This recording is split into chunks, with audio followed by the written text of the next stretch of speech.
Hello students, आज हम पढ़ेंगे तीसरी कोलिगेटिव प्रॉपर्टी यानी कि तीसरा आनुषंगिक गुणधर्म जो है हिमांक में अवनमन। ओके, तो ये पढ़ने से पहले हमें ये पता होना चाहिए कि हिमांक क्या होता है।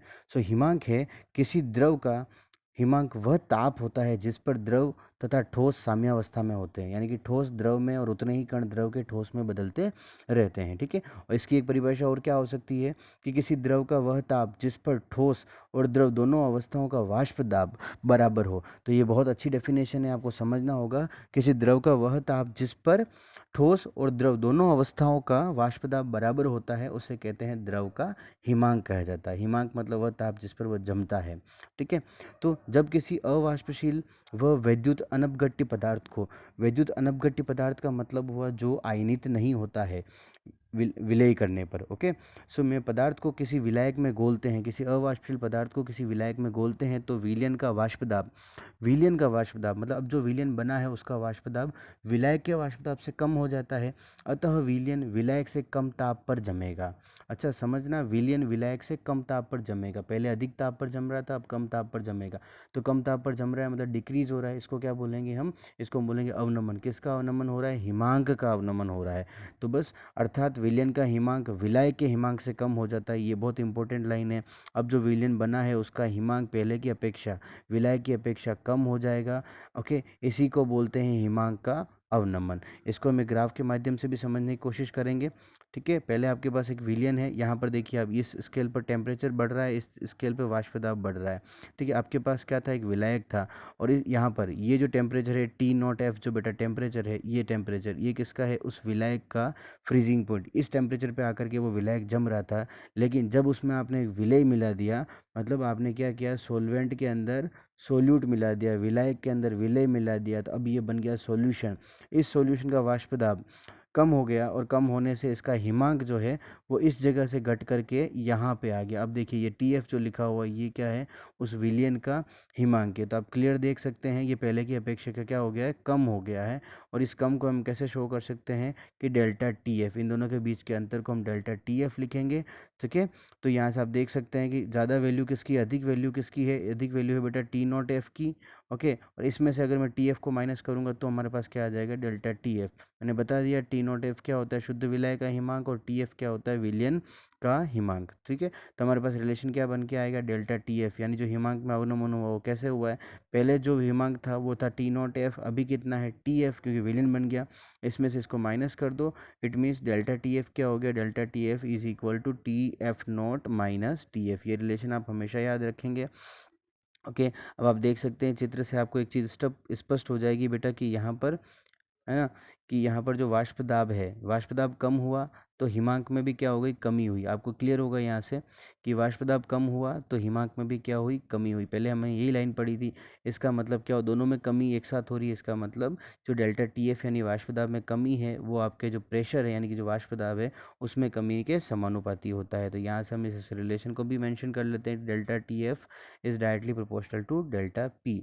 हिमांक में अवनमन या हिमांक में कमी या हिमांक में अवनमन जो होता है वो वाष्प दाब में परिवर्तन के समानुपाती होता है। तो तनु विलयन का हिमांक एक अणुसंख्यिक गुणधर्म है। क्यों है? क्योंकि ये किस पर डिपेंड करता है? ये डिपेंड करता है विलेय के मोलों की संख्या पे। ओके, सो अब हमारा अगला रिलेशन जो हमने पिछली बार पढ़ा था, delta T F is directly proportional to M, मतलब जो हिमांक में अवनमन है वो किसके समानुपाती होता है? वो विलयन की मोललता के समानुपाती होता है। तो यहाँ से हम निकाल सकते हैं समानुपाती, sin चिन्ह को हटाएंगे तो समानुपाती स्थिरांक आ जाएगा, जिसको हम अब की बार के एफ लिखेंगे। के बी लास्ट टाइम लिखा था, अब एफ क्यों लिखा? क्योंकि फ्रीजिंग पॉइंट का कांस्टेंट है। इसको बोलेंगे, एम को बोलेंगे विलयन की मोललता, और बेटा के एफ को बोलेंगे मोलल अवनमन स्थिरांक या हिमांक अवनमन स्थिरांक या क्रायोस्कोपिक स्थिरांक। उसे कहा था इबिलोस्कोपिक स्थिरांक, इसे कहेंगे क्रायोस्कोपिक स्थिरांक। इन दोनों की यूनिट जो है के बी और के एफ की वो सेम है, केल्विन के जी मोल इनवर्स। ओके, अगर हम इसके फॉर्मूला लगा दें, इस पर हम फॉर्मूला अप्लाई कर दें, तो हम देखोगे, आप देख सकते हो कि मुझे सिर्फ यहाँ पर मोललता की जो है फॉर्मूला लिखना है, उसके बाद में delta T F easily find out कर सकता हूँ। तो मोललता क्या होती है? मोललता होती है बेटा कि 1 किलोग्राम द्रव्यमान के अंदर उपस्थित विलेय के मोलों की संख्या यही होती है। तो हम इसे यहाँ से मोललता का संबंध भी जैसे हम पिछली बार किया था वैसे ही निकाल सकते हैं कि मोललता होती है WA/MA इंटू 1000/WB। अगर WB ग्राम में है तो WB क्या होता है, विलायक का द्रव्यमान होता है। तो बस इससे मल्टीप्लाई कर दो आप KB को, इस पूरे से एज इट इज़ यहाँ पर इसको KB से मल्टीप्लाई कर दिया तो बेटा ये आ गया डेल्टा TF। क्यों हो गया, बिकॉज डेल्टा TF का फॉर्मूला हमने ऑलरेडी पढ़ रखा है। Delta TF is equal to KF dot M, sorry K B नहीं होगा यहाँ पर के बी नहीं होगा, ये मिस्टेक से लिखा गया है। ये होगा बेटा के एफ। क्या होगा, के एफ होगा। सबको क्लियर हो जाना चाहिए, ये क्या होगा, के एफ होगा। ठीक है, उसके बाद हम देखेंगे दैट एम ए। अगर हमें यहाँ पर क्वेश्चन में दिया गया है कि विलेय के द्रव्यमान को ज्ञात करना है, तो विलेय का द्रव्यमान ज्ञात करने के लिए हम एम ए को इधर ट्रांसफर कर देते हैं तो डेल्टा टी एफ जो है वो यहाँ आ जाएगा। That means M A is equal to 1000 into K F into W A upon delta T F into W B. ये फॉर्मूला बन के आ जाएगा और ये फॉर्मूला आपके न्यूमेरिकल्स में बहुत ज़्यादा काम आने वाला है बेटा। तो इसको इंपॉर्टेंट आप लगा लेना। ओके, सो नाउ के एफ का मान किस पर निर्भर करता है, विलायक की प्रकृति पर निर्भर करता है। ये भी वन लाइनर में पूछा जा सकता है रिलेशन। तो के एफ का मान विलायक की प्रकृति पर निर्भर करता है। के एफ का मान ऊष्मागतिक जो है समीकरण द्वारा भी ज्ञात किया जा सकता है। के एफ का कौन सा समीकरण है, K F equal to M A. M A क्या होता है, ये होता है द्रव्यमान होता है विलेय का। T F square R, R क्या है यहाँ पर गैस स्थिरांक है, यूनिवर्सल गैस कांस्टेंट यानी सार्वत्रिक गैस स्थिरांक अपॉन 1000 इंटू इंटू मोलर गलन एंथैल्पी। ओके, एच का डेल्टा एच एंथैल्पी हो गया और फ्यूजन एफ यू इसका मतलब क्या है, फ्यूजन, फ्यूजन मतलब गलन, तो इसको बोलते हैं मोलर गलन एंथैल्पी। और डेल्टा टी एफ को ज्ञात करने के लिए जो विधि होती है बेटा वो है बेकमान विधि। इसका सिर्फ आपको नाम ध्यान में रखना है। ठीक है, यहाँ से एक इंपॉर्टेंट फॉर्मूला बता दिया आपको, इस फॉर्मूला पर बेस्ड आप क्वेश्चन कर सकते हो। तो आपके सामने क्वेश्चंस भी है यहाँ पर, उस क्वेश्चन को भी हम करके देख लेते हैं। क्वेश्चन है बेटा यहाँ पर जो आपका डब्ल्यू ए है वो 32 पॉइंट ग्राम है, यहाँ पर देख सकते हैं आप 32 पॉइंट ग्राम शुगर है, उसको हमने 1000 ग्राम जल में घोल करके एक विलियन बना लिया। और जो शुगर है उसका जो मोलर मास है यानी कि जो उसका मोलर द्रव्यमान है वो कितना 342 है। और जल के लिए के एफ की वैल्यू दे रखी है 1.86। तो कुछ नहीं करना है, सीधा आपके पास आपको क्या फाइंड आउट करना है, delta T F find out करना है। Delta T F find out कर पाएंगे तो हम वहाँ से मतलब डेल्टा टी एफ का मतलब कि वहाँ पर हिमांक में कितना अवनमन हुआ है, उससे हम ये बता सकते हैं कि उस शर्करा का मोलर द्रव्यमान है तो वो हिमांक क्या होगा। अब उसका हिमांक क्या होगा ये बताना है। तो सिंपल सी बात है, पहले जितना हिमांक था उससे जो कमी हुई है उसको माइनस कर दो, तो अभी जो प्रेजेंट में वो जितने पे फ्रीज होगा ये उसका मान आ जाएगा। तो डेल्टा टी एफ निकालना यहाँ से बहुत ईजी हो गया। Delta T F equal to 1000 K F W A upon M A W B. मैंने कुछ भी नहीं किया, बस ये फॉर्मूला एज इट इज़ लिखा है। यहाँ से पूरा कैलकुलेशन करने के बाद में बेटा हमारे पास आता है 0.186 केल्विन।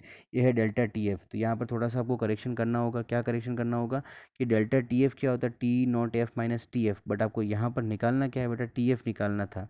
तो रिलेशन क्या हो जाएगा देखिए आप, टी एफ करके भी तो हम कर सकते हैं। टी एफ जो है वो क्या होगा, पहले जितने पे वो फ्रीज हो रहा था वो है टी नॉट एफ, उसमें से अब जितना चेंजेस आ गया, चेंजेस क्या आ गया बेटा, चेंजेस आ गया डेल्टा टी एफ। ये इसको माइनस कर देंगे तो हमारे पास टी एफ की वैल्यू आ जाएगी। बस यही करना है। लास्ट वाले में हम प्लस करते हैं, इसमें माइनस करना होगा क्योंकि हिमांक में अवनमन है, वो क्वथनांक में उन्नयन था। तो विलियन का हिमांक क्या हो जाएगा, 273 पे पहले वो फ्रीज हो रहा था, अभी 0.186 डिक्रीज हो गया। तो ये हो गया बेटा 272.814। आप देख सकते हैं पहले वो 273 पे था, 273 पे फ्रीज हो रहा था। कौन, सॉल्वेंट है ना, सॉल्वेंट में लिख सकता हूँ, कैसे लिख सकता हूँ, विलायक, जो विलायक होता है बेटा, विलायक जो शुद्ध विलायक है, ये जो सिंगल था इसमें कुछ मिला हुआ नहीं था, ये विलायक कितने पे 273 पे फ्रीज हो रहा था। अब आपके सामने क्या बन गया, विलियन बन गया। और विलियन कितने पे हो रहा है बेटा, विलियन हो रहा है 272 समथिंग पे। तो आप देख सकते हैं 273 से वैल्यू कम होकर के 272 पॉइंट समथिंग हो गई है। इसको बोलते हैं हिमांक में अवनमन। सबको क्लियर हो गया यहाँ से। अब एक दूसरा क्वेश्चन है, विद्युत अपघट्टी के 1 ग्राम को, 1 ग्राम क्या हो गया, डब्ल्यू ए, ठीक है, और डब्ल्यू बी यानी कि 50 ग्राम बेंजीन में, तो 50 ग्राम बेंजीन हो गया W B. Delta T F मतलब 0.40 केल्विन, इतना जो हिमांक है उसमें अवनमन हो गया। तो के एफ फॉर बेंजीन भी आपको यहाँ पर दिया गया है 5.2 केल्विन के जी मोल इनवर्स। तो सीधा क्या करना है आपको, एम ए फाइंड आउट करना है, यानी कि जो विलेय के मोल फाइंड आउट, सॉरी विलेय का मोलर द्रव्यमान फाइंड आउट करना है। तो हम इजीली इस फॉर्मूला से कर सकते हैं। ये फॉर्मूला एज इट इज़ हमने यूज़ किया है यहाँ पर, और सारी वैल्यूज़ रख देंगे, 1000 into K F into W upon delta T F into W B. इन सबको कट करने के बाद में 1512 upon 2 is equal to 256 gram पर मोल। तो 256 यानी 256 ग्राम पर मोल जो है उस विलेय का मोलर द्रव्यमान आ गया, जिसको हमने उसके अंदर घोला है। ठीक है, ये हो गई आपकी जो तीसरी कोलिगेटिव प्रॉपर्टी यानी कि अणुसंख्यक गुणधर्म, और उसके क्वेश्चंस भी मैंने करा दिए हैं, बस इसमें एक फॉर्मूला आपको ध्यान में रखना है। उसके बाद में अगली जो हमारी कोलिगेटिव प्रॉपर्टी यानी कि जो हमारी अगली अणुसंख्यक गुणधर्म है बेटा, वो है परासरण। अब उस परासरण को हम समझेंगे।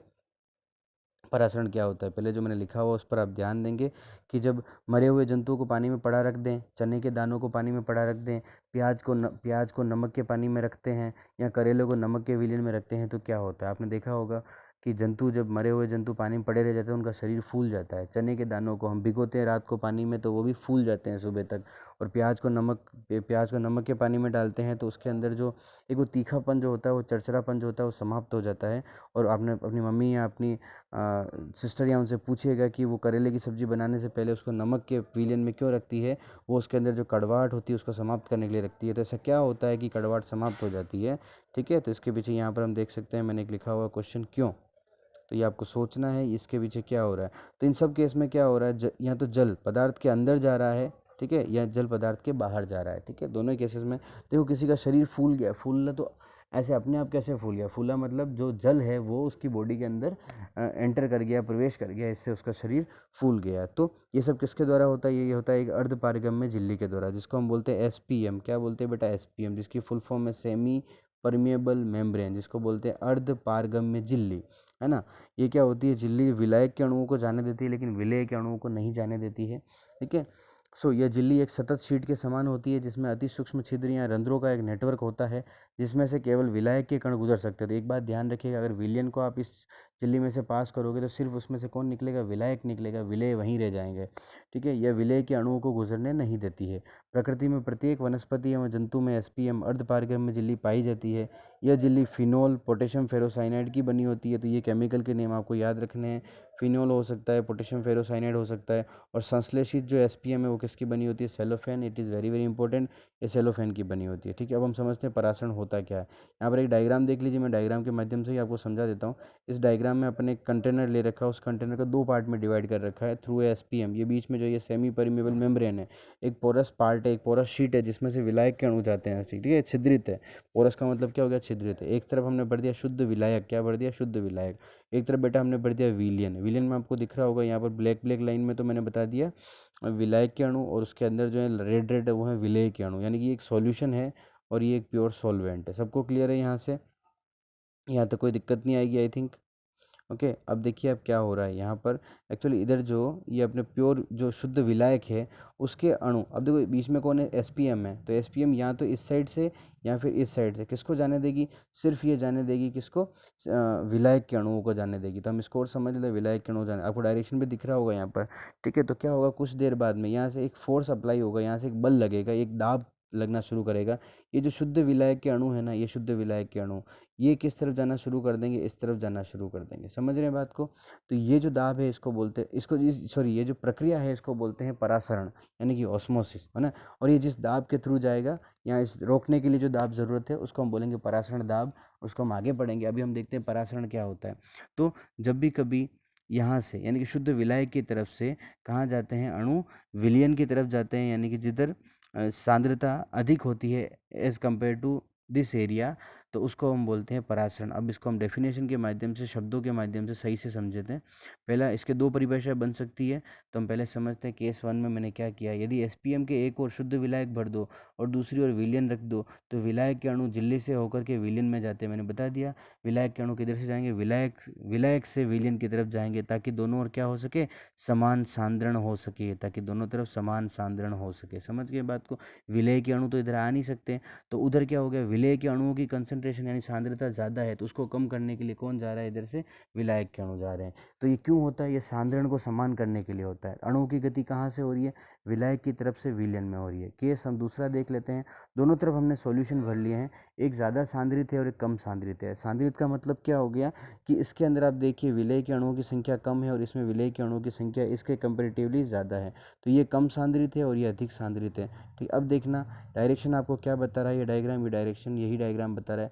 मतलब क्या होता है, जब दोनों तरफ सॉल्यूशन यानी कि विलयन भरे होते हैं, तो विलायक के अणुओं की जो गति होती है वो किस तरफ होती है, वो होती है कम सांद्रता वाले विलयन से अधिक सांद्रता वाले विलयन की तरफ होती है। ये इसकी परिभाषा भी हो जाएगी। तो हम इसको समझ सकते हैं यहाँ से, हम इसको यहाँ से क्लियर समझ सकते हैं कि अधिक सांद्रण वाला विलयन और एक तरफ है कम सांद्रण वाला विलयन। एरो आपको बता रहा है कि अणुओं की गति किस तरफ है, बीच में एसपीएम है, ठीक है। सो विलेय की अधिक सांद्रता लिखा हुआ है मैंने नीचे कि यहाँ पर जो गोला गया विलेय है उसकी सांद्रता दूसरे वाले विलयन की अपेक्षा अधिक है। तो विलायक अणुओं की गति किस तरफ होगी, कम सांद्रता वाले विलयन से अधिक सांद्रता वाले विलयन की ओर। तो यहाँ से परिभाषा क्या बन सकती है, वह प्रक्रिया जिसमें विलायक के अणु कम सांद्रण वाले विलयन से अधिक सांद्रण वाले विलयन में अर्धपारगम्य झिल्ली में से होकर स्वतः प्रवाहित होते हैं, वह प्रक्रिया परासरण कहलाती है। ये स्वतः प्रवाहित होते हैं, इसको कोई फोर्स लगाने की जरूरत नहीं होती है। अब परासरण दाब क्या होता है, मैं सिंपल वे में आपको समझा दूं यहाँ से परासरण दाब। तो बेटा ये जो डायरेक्शन है ना, ये डायरेक्शन बता रही है आपको कि विलायक के अणु कहाँ से जा रहे हैं, विलायक से विलयन में जा रहे हैं, ठीक है। विलायक यहाँ हम कहेंगे कम सांद्रण वाले विलयन से अधिक सांद्रण वाले विलयन के लिए तरफ जा रहे हैं। तो इस तरफ से हमको एक दाब लगाएं जिससे क्या हो जाए कि ये जो परासरण हो रहा है ये परासरण रुक जाए। तो ये जो दाब आप लगा रहे हो ना, इस दाब को बोलेंगे परासरण दाब, ठीक है। तो इसको हम समझ लेते हैं। परासरण में विलायक का प्रवाह कहाँ से होता है, अर्धपारगम्य झिल्ली द्वारा कम सांद्रण से अधिक सांद्र विलयन की ओर साम्यावस्था स्थापित होने तक सतत बना रहता है। तो ये हमेशा नहीं चलता रहता है, जब साम्यावस्था स्थापित हो जाएगी, दोनों तरफ सांद्रता समान हो जाएगी, तब तक यह प्रवाह चलता रहेगा। इस प्रवाह को विलयन की ओर अतिरिक्त दाब लगाकर रोका जा सकता है। अभी आपने देखा होगा हमने यही किया, विलयन की ओर इस तरफ है ना, इस तरफ हम अधिक दाब लगा दें, इस तरफ हम अधिक दाब लगा दें, तो ये दाब इस तरफ लगेगा तो विलायक के अणु आ नहीं पाएंगे। तो इस परासरण को रोकने के लिए जो अतिरिक्त दाब लगाया जाता है उसको बोलते हैं परासरण दाब, यानी कि ऑस्मोटिक प्रेशर। तो विलयन की ओर अतिरिक्त दाब लगाकर रोका जा सकता है। यह अतिरिक्त दाब जो एसपीएम द्वारा विलायक के प्रवाह को रोकता है, किसको रोकता है, विलायक के प्रवाह को, जो परासरण हो रहा है उसको रोकता है, उसको परासरण दाब कहा जाता है, ठीक है। अब इस परासरण को हम और भी समझ सकते हैं दूसरे एग्जाम्पल से। तो सिंपल कहें तो ये है कि परासरण को रोकने के लिए जो दाब अप्लाई किया जाता है उसे परासरण दाब कहते हैं। यहाँ पर आप देख सकते हैं, है ना, ये कुछ शुद्ध जल भरा हुआ है, बाहर की तरफ, अंदर की तरफ एक गोल है शर्करा अथवा यूरिया विलयन, और बीच में जानतव झिल्ली है। जानतव झिल्ली बोले तो जानतव झिल्ली हम किसको कह सकते हैं, जो कि है एनिमल सॉरी, जो हमारे यहाँ पर क्या काम करेगी, जो हमारे यहाँ पर एसपीएम का काम करेगी, ठीक है। तो एक थिसल फनल के ऊपरी सिरे पर एसपीएम बांध कर उसमें यूरिया शर्करा का विलयन भर करके उसे उल्टा करके, मतलब उल्टा करके उसमें यूरिया और शर्करा का विलयन भर दिया। आपने देखा होगा यहाँ पर जो विलयन भरा हुआ है अंदर, ये किसका, यूरिया या शर्करा का है। इसको उल्टी कर दी अपन ने, उल्टी करके बेटा यहाँ लगा दिया, इसके ऊपर क्या लगा दिया हमने, एसपीएम बांध दिया है जो जानता झिल्ली है। फिर इसको शुद्ध जल से भरे बीकर में डुबो दिया है। तो समझ रहे हैं आपके यहाँ पर दो मीडियम हो गए, एक बाहर का हो गया और एक अंदर की तरफ हो गया, और बीच में जो झिल्ली है वो काम कर रही है। ये जो झिल्ली है, ये झिल्ली किसका काम कर रही है बेटा, ये कर रही है आपके यहाँ पर एसपीएम का काम कर रही है। तब यहाँ तो क्या होगी डायरेक्शन, या तो डायरेक्शन ये होगी कि ये इस तरफ से अणु इसमें जाएं या फिर इस तरफ से अणु इसमें आए, यही हो सकता है। बट आप कुछ देर बाद देखोगे कि इसके अंदर जो पहले अणु जो समझो वो भरे हुए थे, यहाँ तक भरे हुए थे, कुछ देर बाद ये कंसनट्रेशन बढ़ती बढ़ती बढ़ती ये विलियन का वॉल्यूम बढ़ता हुआ इतना हो गया। समझ रहे बात को, यानी कि बाहर की तरफ से अंदर की तरफ कौन आ रहे हैं, मॉलिक्यूल्स आ रहे हैं। तो ये हो तो परासरण ही रहा है, लेकिन इसका डायरेक्शन क्या है, बाहर से अंदर की तरफ है, ठीक है। समझ रहे हैं बात को। सो नाउ परासरण के कारण विलायक के अणु कहाँ से, बाहर से एसपीएम से होकर के बीकर के फनल में आ जाते हैं, है क्या। अतः फनल की नली में विलयन की सतह ऊपर उठने लगती है, कुछ समय पश्चात साम्यावस्था स्थापित हो जाती है, अतः विलयन के तल को ऊपर उठना बंद हो जाता है। ऐसा नहीं कि ऊपर ही उठता रहेगा, कुछ देर बाद जब सांद्रता बाहर और अंदर समान हो जाएगी तो वहाँ पर उसका तल जो ऊपर उठ रहा है वो उठना बंद हो जाएगा, वो रुक जाएगा, वो कांस्टेंट हो जाएगा, ठीक है। इस स्थिति में नली के अंदर जो दाब लग रहा है उसको हम बोलते हैं द्रव स्थितिक दाब, यानी कि हाइड्रोस्टेटिक फोर्स, जो अंदर की तरफ से दाब लग रहा है। और परासरण दाब कहाँ से लग रहा है, बाहर की तरफ से अंदर लग रहा है, तो विलयन के परासरण दाब के बराबर हो जाता है। जब दोनों दाब बराबर हो जाएंगे तो हम समझ सकते हैं कि कहीं पर भी विलयन का प्रवाह, विलायक का प्रवाह नहीं होगा। तो प्रथम परिभाषा क्या बना सकते हैं यहाँ से हम, कहते हैं परासरण दाब क्या होता है, उस द्रव स्थितिक दाब के बराबर होता है। अभी आपने समझा था, द्रव स्थितिक दाब अंदर की तरफ से लग रहा है, द्रव स्थितिक दाब और परासरण दाब बाहर से अंदर की तरफ लग रहा है, तो ये दोनों बराबर हो जाएंगे। तो जो द्रव स्थितिक दाब के बराबर होगा वही तो परासरण दाब है। सो अतः परासरण दाब क्या होता है, परासरण दाब द्रव स्थितिक दाब के बराबर होता है, जो कि विलायक के और अधिक अणुओं को अर्धपारगम्य झिल्ली द्वारा विलयन की ओर जाने से रोकता है। बहुत अच्छी परिभाषा है। उसके बाद द्वितीय परिभाषा पढ़ने के लिए अपन एक डायग्राम समझ लेते हैं। यहाँ पर फिर से कुछ भी नहीं है, वही डायग्राम है पिछले वाला। ये हमने इधर सॉल्वेंट भर दिया, सॉल्वेंट का मतलब विलायक, इधर हमने सॉल्यूशन भर दिया मतलब विलयन भर दिया। बीच में बेटा एसपीएम है, सेमी परमेबल मेम्ब्रेन है, इस तरफ भी पिस्टन और इस तरफ भी पिस्टन है। समझ रहे हैं बात को। तो जनरली क्या हो रहा है, सॉल्वेंट की तरफ से जो पार्टिकल्स है वो कहाँ जाएंगे, सॉल्यूशन की तरफ जाएंगे, ठीक है। अगर हम इस तरफ क्या करें, थोड़ा सा प्रेशर बढ़ा दें, कितना बढ़ा दें, इसके इक्वल हम प्रेशर बढ़ा दें कि इसको रोक दें, है ना, तो उसको हम बोलेंगे परासरण दाब, ठीक है, उस एक्स्ट्रा दाब को। तो यहाँ से हम समझ सकते हैं कि ये सब एक्सपेरिमेंट करके चेक किया गया है, ऐसी थ्योरी नहीं बनी है, पूरा प्रयोग किया गया है, फिर इसको फाइनलाइज किया हुआ है। सो परासरण द्वारा विलय के अणु विलयन में आना प्रारंभ कर देते हैं तथा विलयन वाला पिस्टन ऊपर उठने लगता है। विलयन वाला पिस्टन कहाँ जाने लगता है बेटा, ऊपर की तरफ उठने लगता है। इस क्रिया को रोकने के लिए इतना बाहरी दाब पिस्टन पर उत्पन्न किया जाता है। अब वापस आप बाहर ऊपर से दाब लगाओगे, बाहरी दाब उत्पन्न किया जाता है कि परासरण न हो। जो बाहरी दाब परासरण की क्रिया को रोकने के लिए लगाया जाता है उसी को हम क्या कहते हैं, परासरण दाब कहते हैं। समझ गए बात को।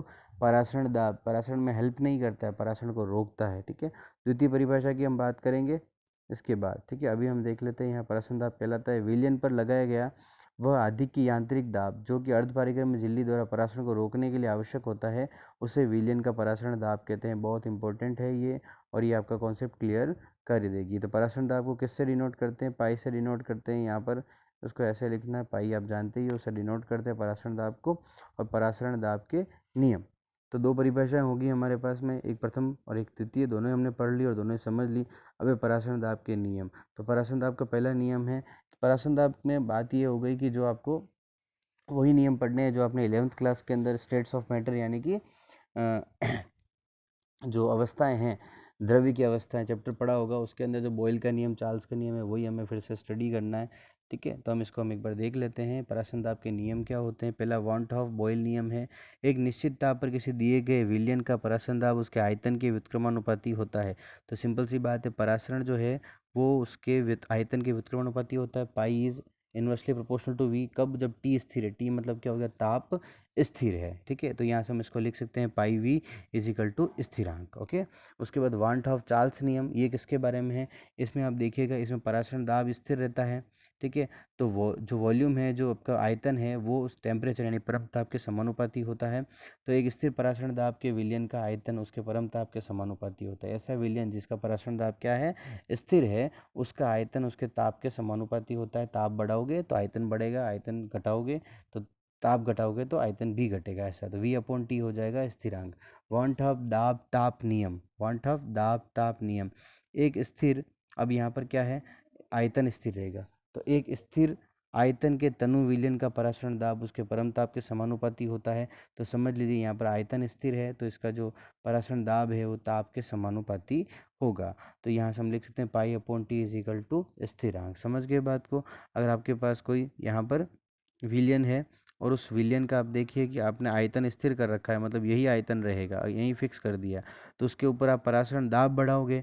परासरण दाब कब बढ़ेगा, जब ताप बढ़ेगा, तो मॉलिक्यूल आयतन तो बढ़ा नहीं पा रहे हैं, तो क्या हो रहा है, ये यहाँ पर प्रेशर क्रिएट हो रहा है, तो इसके साथ साथ क्या बढ़ेगा, इसका ऑस्मोसिस यानी कि इसका परासरण दाब भी बढ़ जाएगा। इन सभी नियमों को हम मिला देते हैं, इन सभी नियमों को मिला देते हैं।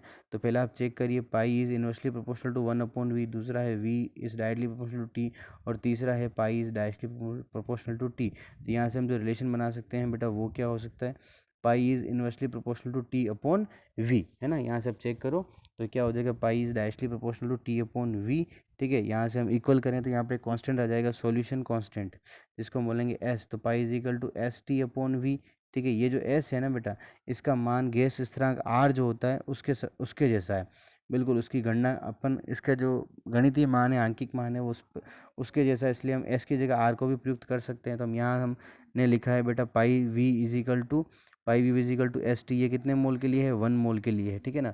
तो pi V is equal to NST भी लिख सकते हैं, कैसे, और फॉर N मोल के लिए, N मोल होंगे तो वहाँ पर हम लिखेंगे pi V is equal to NST, तो ये नंबर ऑफ मोल है N। उसके बाद में अगर हम कहते हैं S की जगह हम R को प्रयुक्त कर सकते हैं, तो हम लिखेंगे pi V is equal to NRT लिख दिया हमने, ठीक है। तो पाई इज इक्वल टू क्या हो जाएगा, V यहाँ ट्रांसफर होगा तो N/V, और N/V को हम जानते हैं ये होती है कंसंट्रेशन, तो इसका फॉर्मूला हो गया pi is equal to CRT, C विलियन की सांद्रता मोल प्रति लीटर में है। ये सबको क्लियर होगा यहाँ से, ये बहुत बहुत इंपॉर्टेंट है। ऑस्मोसिस जो है उसका formula pi is equal to CRT। परासरण दाब तथा विलेय का मोलर द्रव्यमान कैसे फाइंड आउट करोगे, बहुत इजी है। आप सबसे फॉर्मूला निकाल लीजिए, pi V is equal to CRT, यहाँ से आप चेक कर लीजिए पाई V, तो V ट्रांसफर करेंगे तो पाई इज इक्वल टू NV/RT, और N हम जानते हैं क्या होता है, मोल होता है। मोल क्या होता है, given mass upon molar mass, given mass upon molar mass, ठीक है। ये हो गया आपका given mass upon molar mass. n is equal to W upon M A. M A W आप जानते हो, एम ए आप जानते हो, विलेय का द्रव्यमान और विलेय का मोलर द्रव्यमान।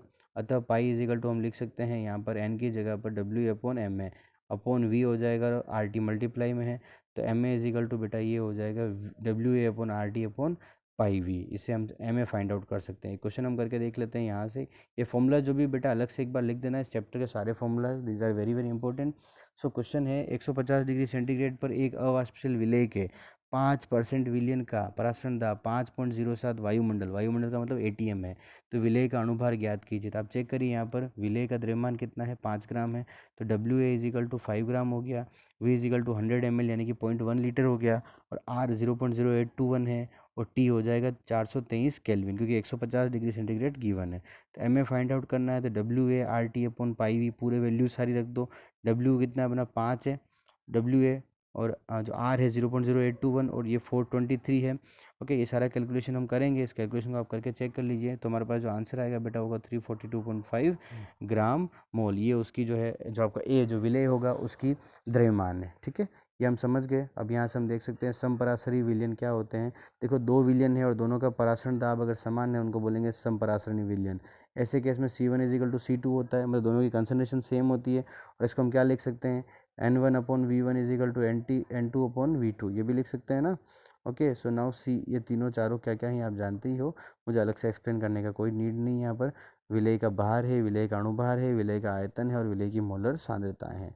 अति परासरी विलयन क्या होता है, सपोज बेटा आपके पास दो सॉल्यूशन है, और जिसका परासरण दाब एक का अगर समान नहीं है, तो एक का अधिक होगा और इसका कम होगा, जिसका अधिक होगा उसे बोलेंगे अति परासरी विलयन, और जिसका कम होगा उसे बोलेंगे अल्प परासरी विलयन। ये दोनों डेफिनेशन आपके क्लियर हो गई है। एक क्वेश्चन हम यहाँ देख लेते हैं कि यूरिया का जो 10% डब्ल्यू अपॉन वी, यानी कि क्या हो गया ये डब्ल्यू अपॉन वी विलियन का एक अज्ञात विलेय के 5% डब्ल्यू अपॉन वी विलियन के समपरासरी है। दोनों विलियन जो हैं वो समपरासरी हैं, दोनों का परासरण दाब सेम है। अज्ञात विलेय का अणुभार ज्ञात कीजिए। तो हम देख सकते हैं कि समपरासरी विलियन के लिए क्या होता है, C1 is equal to C2 होता है ना। तो W1 अपॉन, है ना, यानी कि N अपॉन वी, तो W1 upon N upon we तो हो गया C1 upon C1 is equal to C2, तो W1 upon M1 V1 is equal to W2 upon M2 V2। तो यहाँ सारी वैल्यू हम रख देंगे यहाँ पर, तो M2 की वैल्यू आ जाएगी बेटा W2, या आप आराम से कैलकुलेशन कर सकते हो, W2 M1 V1 upon W1 V2, सारी वैल्यूज रखेंगे तो 5 × 6 30, तो उसका मास कितना हो गया 30। ओके बेटा, नेक्स्ट वीडियो में हम यहाँ से स्टार्ट करेंगे प्रतिलोम यानी कि रिवर्स ऑस्मोसिस। एक वीडियो और लगेगा इसमें, दैट टाइम आपका चैप्टर कंप्लीट हो जाएगा। Okay, all the best.